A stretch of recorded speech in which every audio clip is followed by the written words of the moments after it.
नमस्कार। ये महाभारत कथा पूरी तरह से वेद व्यास महाभारत के ऊपर आधारित है। यदि आप इसका निरंतर श्रवण करते रहना चाहते हैं तो इस चैनल को सब्सक्राइब जरूर कर लें और आगे आने वाली सभी पॉडकास्ट के नोटिफिकेशन के लिए बेल आइकन को भी जरूर से प्रेस कर दें। अब हम सुनेंगे अर्जुन का विषाद और जयद्रथ को मारने की प्रतिज्ञा। संजय कहते हैं, महाराज, उस दिन जब सूर्य नारायण अस्त हो गए, प्राणियों का घोर संहार बंद हुआ, तब सभी सैनिक अपनी अपनी छावनी को जाने लगे। उसी समय अर्जुन भी अपने दिव्य अस्त्रों से संसप्तकों का वध करके रथ पर बैठकर शिविर की ओर चले। चलते चलते ही वे भगवान श्री कृष्ण से बोले, केशव, न जाने क्यों आज मेरा हृदय धड़क रहा है, सारा शरीर शिथिल हो रहा है, कोई अनिष्ट अवश्य हुआ है। यह बात हृदय से निकलती ही नहीं।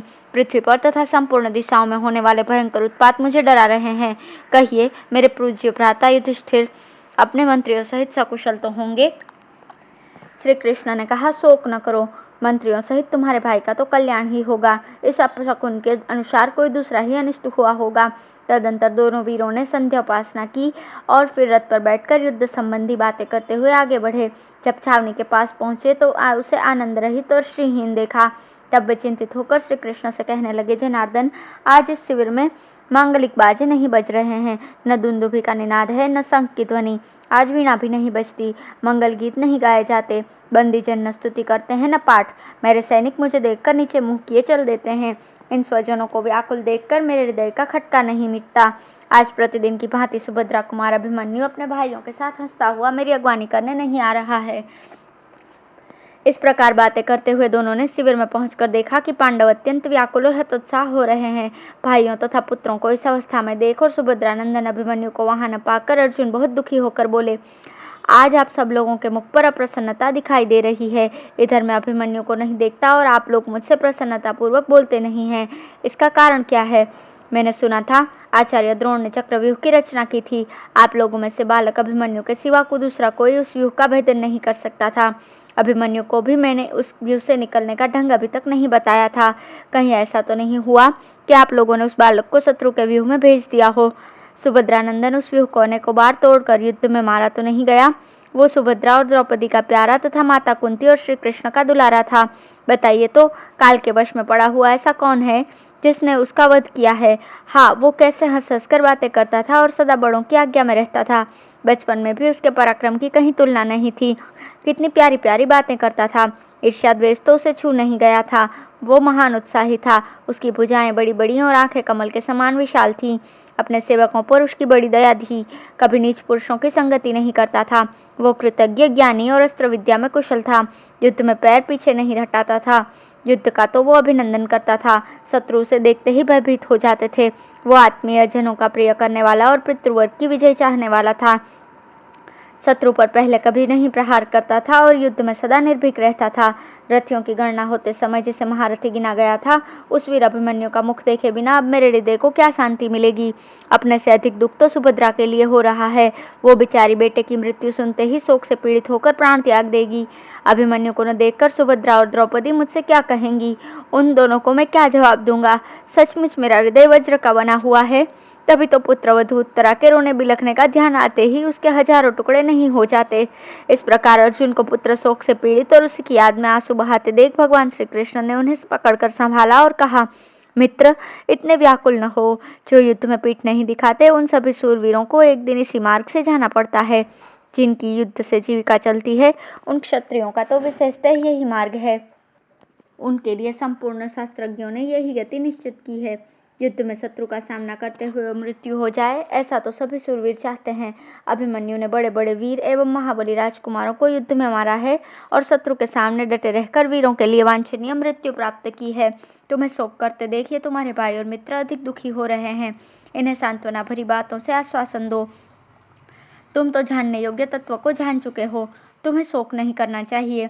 भगवान कृष्ण के इस प्रकार समझाने पर अर्जुन ने अपने भाइयों से कहा, मैं अभिमन्यु की मृत्यु का वृतांत आरंभ से ही सुनना चाहता हूँ। आप सब लोग अस्त्र विद्या में कुशल हैं, हाथों में शस्त्र लिए वहां खड़े थे। ऐसे समय में वो यदि इंद्र से भी युद्ध करता हो तो नहीं मारा जाना चाहिए। फिर आपके रहते कैसे उसकी मृत्यु हुई? यदि मैं जानता कि पांडव और पांचाल मेरे बेटे की रक्षा करने में असमर्थ है, तो मैं स्वयं ही उपस्थित होकर उसकी रक्षा करता। इतना कहकर अर्जुन चुप हो गए।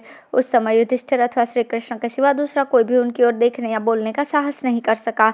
युधिष्ठिर ने कहा, महाबाहो, जब तुम संसप्तकों की सेना से लड़ने चले गए, उसी समय द्रोणाचार्य ने मुझे पकड़ने का घोर प्रयत्न किया। वे रथों की सेना का व्यूह बनाकर बारंबार उद्योग करते थे और हम लोग व्यूहाकार में संगठित हो उनके आक्रमण को व्यर्थ कर रहे थे, किंतु द्रोणाचार्य अपने तीखे बाणों से हमें बहुत पीड़ा देने लगे। उस समय व्यूह भेदन करना तो दूर की बात है, हम उनकी ओर आंख उठाकर भी नहीं देख सकते थे। ऐसी स्थिति आ जाने पर हम सब ने अभिमन्यु से कहा, बेटा तुम व्यूह को तोड़ दो। हमारे कहने से ही उसने इस असह्य भार को भी वहन करना स्वीकार किया और तुम्हारी दी हुई शिक्षा के अनुसार वो व्यूह तोड़कर उसमें घुस गया। हम भी उसके बनाए हुए मार्ग से व्यूह में प्रवेश करने को जब पीछे पीछे चले तो नीच जयद्रथ ने शंकर जी के दिए हुए वरदान के बल से हमें रोक लिया। तदंतर द्रोण, कृप, कर्ण, अश्वत्थामा, बृहद्बल और कृतवर्मा, इन 6 महारथियों ने उसे सब ओर से घेर लिया। घिरे होने पर भी उस बालक ने अपनी शक्ति के अनुसार उन्हें जीतने का पूर्ण प्रयास किया, किंतु उन सब ने मिलकर उसे रथहीन कर दिया। तब वो अकेला और असहाय हो गया तो दुशासन के पुत्र ने संकटापन्न अवस्था में उसे मार दिया। उसने पहले 1000 हाथी, घोड़े, रथी और मनुष्यों को मारा, फिर 8000 रथी और 900 हाथियों का संहार किया। तत्पश्चात 2000 राजकुमारों तथा अन्य बहुत से अज्ञात वीरों को मारकर राजा बृहद्बल को भी स्वर्गलोक का अतिथि बनाया। इसके बाद वो स्वयं मरा है और यही हम लोगों के लिए सबसे बढ़कर शोक की बात हुई है। धर्मराज की ये बात सुनकर अर्जुन ने हा पुत्र कहते हुए करुण उच्छ्वास लिए और अत्यंत व्यथा से पीड़ित होकर पृथ्वी पर गिर पड़े। उस समय सबके मुख पर विषाद छा गया। सभी अर्जुन को घेर कर बैठ गए और निर्विशेष नेत्रों से एक दूसरे को देखने लगे। थोड़ी देर बाद अर्जुन को होश हुआ, तब वे क्रोध में भरकर बोले, मैं आप लोगों के सामने यह सच्ची प्रतिज्ञा करता हूँ कि यदि जयद्रथ कौरवों का आश्रय छोड़कर भाग नहीं गया या हम लोगों की भगवान श्री कृष्ण की अथवा महाराज युधिष्ठिर की शरण में नहीं आ गया तो कल उसे अवश्य मार दूंगा। कौरवों का प्रिय करने वाला पापी जयद्रथ ही उस बालक के वध में निमित्त बना है, अतः निश्चय ही कल उसे मौत के घाट उतारूंगा। अगर कल उसे न मारूं तो मैं माता पिता की हत्या करने वाले, गुरु स्त्रीग्रामी, चुगलखोर, साधु निंदक, दूसरों पर कलंक लगाने वाले, धरोहर को हड़प लेने वाले और विश्वासघाती पुरुषों की जो गति होती है वो मैं प्राप्त करूं। जो वेदाध्ययन करने वाले उत्तम ब्राह्मणों का तथा बड़े बूढ़े साधुओं और गुरुजनों का आदर नहीं करते, ब्राह्मण को और अग्नि का चरणों से स्पर्श करते हैं और जल में मलमूत्र या थूक डालते हैं, उन्हें जो दुर्गति प्राप्त होती है वही कल जयद्रथ को न मारने पर मेरी हो। नंगे नहाने वाले को, अतिथि को निराश करने वाले को, सूदखोर, मिथ्यावादी, ठग, आत्मवंचक, दूसरों पर झूठे दोष लगाने वाले तथा परिवार वालों को दिए बिना अकेले ही मिठाई खाने वाले लोगों को जो दुर्गति भोगनी पड़ती है वही जयद्रथ का वध न करने पर मेरी हो। जो शरण में आए हुए का त्याग करता है तथा कहने के अनुसार चलने वाले सज्जन पुरुष का पालन पोषण नहीं करता, उपकारी की निंदा करता है, पड़ोस में रहने वाले सुयोग्य व्यक्ति को श्राद्ध का दान न देकर अयोग्य व्यक्तियों को देता है और शूद्र जाति की स्त्री से संबंध रखने वाले को श्राद्ध न जिमाता है, तथा जो शराबी, मर्यादा भंग करने वाला, कृतघ्न और स्वामी का निंदक है, उस पुरुष की जो दुर्गति होती है वही जयद्रथ को न मारने पर मेरी हो। जो बाएं हाथ से भोजन करते हैं, गोद में रखकर खाते हैं, पलाश के पत्ते पर बैठते हैं और तेतु की दातुन करते हैं, जिन्होंने धर्म का त्याग किया है, जो प्रातःकाल सोते हैं, ब्राह्मण होकर शीत से और क्षत्रिय होकर युद्ध से डरते हैं, शास्त्र की निंदा करते हैं, दिन में निद्रा लेते हैं या मैथुन करते हैं, घर में आग लगाते हैं, अग्निहोत्र और अतिथि सत्कार से विमुख रहते हैं तथा गौओं के पानी पीने में विघ्न डालते हैं, जो रजस्वला से संसर्ग करते हैं, कीमत लेकर कन्या को बेचते हैं, बहुत लोगों की पुरोहिती करते हैं, ब्राह्मण होकर दास वृत्ति से जीविका चलाते हैं तथा जो ब्राह्मण को दान का संकल्प करके फिर लोभवश नहीं देते, उन सब की जो दुखदायिनी गति होती है वही जयद्रथ को न मारने पर मेरी हो। उन पर जिन पापियों का नाम मैंने गिनाया है तथा जिनका नाम नहीं गिनाया है, उनको जो दुर्गति प्राप्त होती है वही मेरी हो। यदि कल जयद्रथ का वध न कर सकूं, अब मेरी ये दूसरी प्रतिज्ञा भी सुनिए। यदि कल सूर्यास्त होने से पहले पापी जयद्रथ नहीं मारा गया तो मैं स्वयं ही जलती हुई अग्नि में प्रवेश कर जाऊंगा।